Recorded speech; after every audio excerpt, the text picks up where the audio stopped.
even though I was focused on beating Mr. Miyamoto, I heard some of you laughing. Regular show. Don't try to deny it. Boom, boom, boom. I heard you. Sean, what's the regular news? Yes, Regular news. All right. Well, the first thing, I mean, probably the biggest thing is this week we had another Nintendo Direct. Nintendo Direct's really big. This Wednesday, past Wednesday, a couple days ago, we had one. It was focused mostly on old game news for the 3DS specifically, but the biggest thing was the new announcement that Miiverse was coming to the 3DS, so you can do their social network thing. If you do that, that's pretty cool. Yeah, it's neat. Are those accounts gonna be linked? Kind of, because the money accounts, because the eShop on the 3DS and the Wii U were never actually linked. Right. Your money was never pooled, which was silly because dumb. it didn't make any sense, and some people didn't even know that. So now your money's going to be is the same across both accounts. You're also going to be able to post under the same name account on the Miiverse for 3DS and Wii U. So an interesting fact to me would be if you had pre-existing money on both Wii U and 3DS, would those combine together? I'm pretty sure they're going to do that. I would assume so. Well, now all they have to do is make it so you don't have to buy the money in chunks. I mean, that would be fine, because that would be wonderful. It would be a little worthless for it to have like $10 on Wii U, and then because like, I wanted to buy a card to get Link Between Worlds, and I had to buy the $50 card. Yeah, it's not, and maybe that's cards, but you have to do that on the eShop as well. Yeah, right. The Nintendo, unlike most times, isn't actually behind the times on that. That's actually how everybody else does it. I mean, even Steam does that. Yeah, and it's stupid there too. So But Steam didn't have two devices where it was that was dumb. But in terms of their pricing, it's well, if Steam comes out with their elusive quote unquote Steam box, and that's separate, which I imagine it wouldn't be. Right, that would be really dumb. Yeah, they'll pull a Nintendo, as we said. Yeah, they'd pull a Nintendo. I think the reason why they never had this linked account thing is because it was all just PR for A Link Between Worlds coming out. Clearly, so we would keep now saying the worlds are linked. Oh. 3DS and Wii U. That's some clever. It would be some clever advertising. Yeah. Anyway, what's I do work for Nintendo. That was you should. The link between the world everybody likes and the world no one has purchased. Right. And now you're gonna get the best of both worlds. Best of both ones, yeah. All right. Anyway, so that's it for there. YouTube's also coming along with that. Right. Yeah. Specifically, we talked about this because normally wasn't able to run Flash, so most people had internet, but you couldn't watch. Which I also didn't know it can run Flash because I don't use it. I mean, I'm not too familiar with its internet capabilities because it's got a really poor Wi-Fi setup. I like the feature, but I've never used it. So you're never going to be out and about and like, flip out YouTube. I got an XL, so it's like mega screen. Yeah, so I'm not gonna like sit there and be better better than your phone in terms of picture.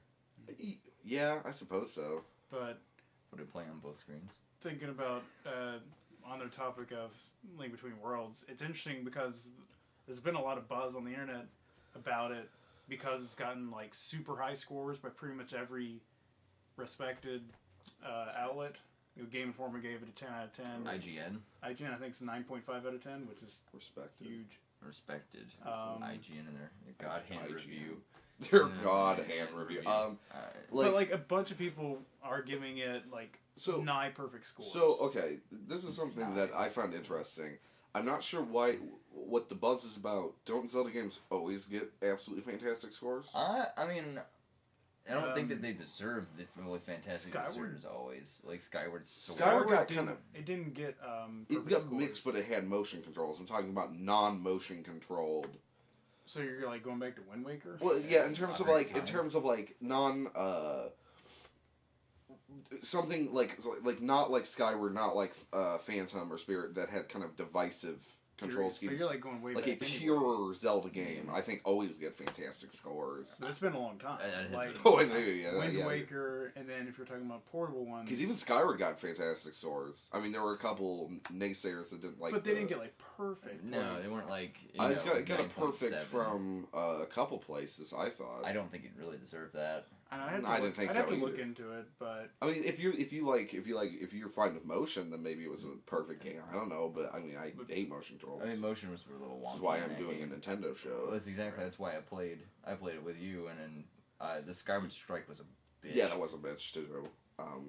I'm not super surprised by that. That'd be like, say, the Halo game's coming out and it's getting really great scores. Like they always do. I'm not like convinced that it's going to be amazing. It's not making me but super excited for it or anything. it's just interesting that not only was the score like it's just highly advertised, but the fact that everybody's highly advertising the fact that the scores it's some sort of weird like shindig. Yeah. it's just weird for whatever reason. Yeah.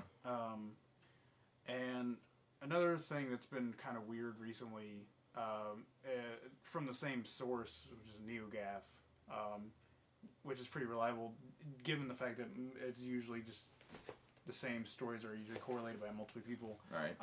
Nintendoland was taken off the eShop in North America. Why is that? Like last week. No idea. No explanation. There's no official confirmation that it was ever taken down by Nintendo. Nintendo didn't say anything about it, but it's not there. I mean, if you go on your Wii U, you can't find it online. Nintendoland was the first thing to come out on the Wii U. I don't see why they would take their first thing out because I mean I've seen it. I've seen some play from Nintendo Land, I believe, and it seems like it was a ghost games from that. Yeah, it was a lot of really fun Mansion, stuff. Yeah. The Luigi Mansion stuff that was always fun. We always had really. I Good fun thought particularly the ghost game. I think showed off the gamepad's possibilities. Right. Didn't they have Catch Mario, which is a pretty fun game? Catch Mario. Yeah. Yeah. CTN as we know. Right. It had that. It had CTM Catch the Mario. Yeah. It had the weird Animal Crossing game where you use the two sticks. I hate having to use two sticks for stuff, but I thought it was pretty fun. Them taking it down seems odd. I've been trying to think about why they would do that. It's only America too. Like Europe still has it on their eShop, and Japan still has it on their eShop. Maybe over the time that we have that we're going to see about it, maybe they'll start taking it down for different countries. It's also interesting that America was the only. Why would they though? I'm hoping that they're actually reworking it and maybe putting some more content in. It's just high hopes on my part. Well, though. yeah, I mean, why would they take it down? I mean, because when they do updates, they don't do patches. No, they do. They do? Yeah, that's how they've done every 3DS game update. Well, have they done that for Wii U? Because they issued a Pokemon patch a couple weeks ago. But I'm sure if they had the infrastructure set up for 3DS, because of the glitches that. Okay. The XY patch. They also patched the patch. It fixed the Lumia City thing bug, and it added some more search features to the GTS. Right. But the other interesting thing is that America was the only one, because the other eShops still have full price. Right. For about a month before it just got cut off, it's been $30 on the eShop. So North America was also the only region to discount it. So wait. If you have Nintendoland, this is why this story is so weird. Yeah. If you have Nintendoland, do you still have it now? Yeah. I think they might have buy it. I think they might have put it up at the wrong price. That might be true. Somebody might have put in the wrong number somewhere. No, but for a month it was $30, and maybe nobody noticed. Maybe nobody caught it. Nintendo also advertised it. It was. Oh, they advertised it? It was on purpose. It seems really weird. Yeah, because the only other thing I can think of is that they accidentally took it off or something. I mean, it is a huge company. There can be weird. It's not like everyone's burning to get Nintendoland. But it was just people weird. Slamming down the doors to have them put it back up. It's just a really weird story. I don't know. Anything else? Another really weird story, straight from Japan. Right. Land of weird. Nintendo obviously has been around for a long time. They've done old game sort of things. They're coming out with a new edition of a Mahjong set. Yes, the Nintendo Mahjong set, which is $200. It's $200. $200. Now, you said before that they had this back in 2007, I believe. Well, yeah, the interesting thing, it's called Yakuman, is their series, and they had a Yakuman game for the Game Boy. Okay. And then there's a remake of that. It's just virtual. Okay. Mahjong. They did a remake on the DS. And then their series of releasing the board game physically is also called Yakuman, but it's interesting because they haven't been making old game stuff for a long time, but now it's $200 and it's a really, really well made set, but. But what's it made out of? I mean, like, it's Ceramic. made out of whale bones or something? Like, no. What could conceivably cost put the Dishonored away. What could conceivably cost $200? Like, what makes it worth it? Is what I mean. It's not made out of plastic. It's actually made out of clay. Oh, it's not ceramic. The glazed clay. Yeah, the actual tiles that they've always been made of for ages. The really nice stuff. Yeah, really nice stuff. Not like China or anything. Nah. Not bone. Not whale bones. Whale bone. But it's just interesting. I don't know. Well, you said they did this again. Yeah, they did it in 2007, but no you really one had to dig it up. Yeah, I had to actually dig to find that. Well, I didn't know they still made. I didn't know they still made physical stuff like that. Why do you think it would be such a big thing now? I mean, it's not a big thing. It's kind of an oddity. But kind of weird. Like, they kind of really advertised it this time, and like it's all over the place. Well, that needs to go up on the Club Nintendo rewards. It really should. That'd be really neat. That'd be neat. But it's for like 200 10,000 coins, or that's probably would. But they've been going back with like the Hanafuda cards and the playing card rewards. So they're getting back to the roots and giving some cool stuff. But that's all the time we have. Yeah. So we'll see you next time, I guess.